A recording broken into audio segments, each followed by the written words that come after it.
Hello, ഇന്നൊരു ചെറിയൊരു വിളവെടുപ്പ് വീഡിയോ ആട്ടോ. വലിയ വിളവെടുപ്പൊന്നുമല്ല, അധികം മുളകാണ് പറിച്ചെടുക്കുന്നത്. അപ്പോൾ നമ്മുടെ ചെറിയൊരു തോട്ടമുണ്ട്. തോട്ടം എന്നൊന്നും പറയാൻ പറ്റില്ല, ചെറിയൊരു തക്കാളി മുളകൊക്കെ വളർത്തുന്ന ഒരു ഇതാണ്. അപ്പോൾ ഫസ്റ്റ് തന്നെ ഞാൻ കുറച്ച് മുളക് ഓൾറെഡി പറിച്ചെടുത്തിട്ടുണ്ട്. ഇതിനിവിടെ ഉണ്ടമുളക് നാട്ടിൽ പറയാം. നിങ്ങളവിടെ എന്താ പറയുക കമൻറ്റ് ചെയ്യണം. നല്ല ചുവപ്പ് കളറായിട്ട്.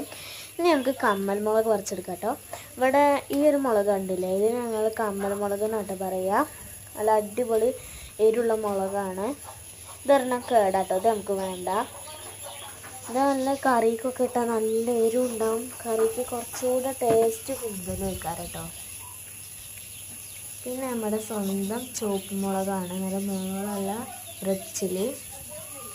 അത് 2-3 ഉള്ളൂ കേട്ടോ, അധികമൊന്നുമില്ല.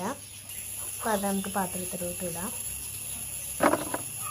പിന്നെ നമ്മുടെ സ്വന്തം ചമ്മന്തിക്കൊക്കെ അടിപൊളിയായിട്ടുള്ള നമ്മുടെ സ്വന്തം കാന്താരി മുളകാണ്.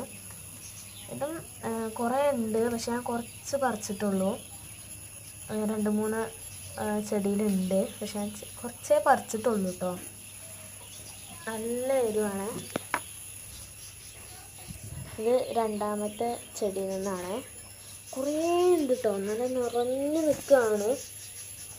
നമുക്ക് പാത്രത്തിലേക്ക് ഇടാം കേട്ടോ. ഇത് 3-മത്തെ മരത്തിൽ നിന്നാട്ടോ, ചെടിയിൽ നിന്നാണ്. കുറേ പഴുത്തിട്ടുണ്ട്. കുറേ പക്ഷികളൊക്കെ വന്ന് തിന്നു പോകും കേട്ടോ. തത്ത പോലുള്ള പക്ഷികൾ ഒക്കെ തിന്നു പോകും.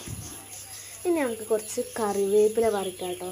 നല്ല ചെറിയ മരത്തിലാവുമ്പോൾ തന്നെ നല്ല അടിപൊളി തളിരിലകളൊക്കെ വന്നിട്ടുണ്ടാവും.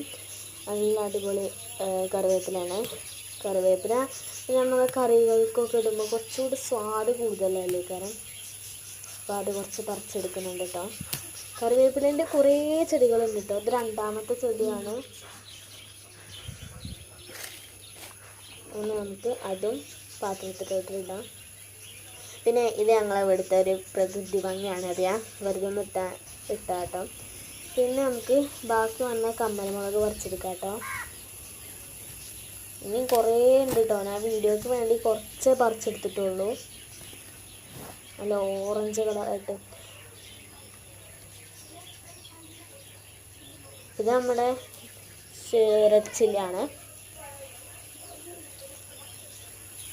അപ്പോൾ നമുക്ക് അതും പാത്രത്തിലോട്ട് ഇടാം കേട്ടോ.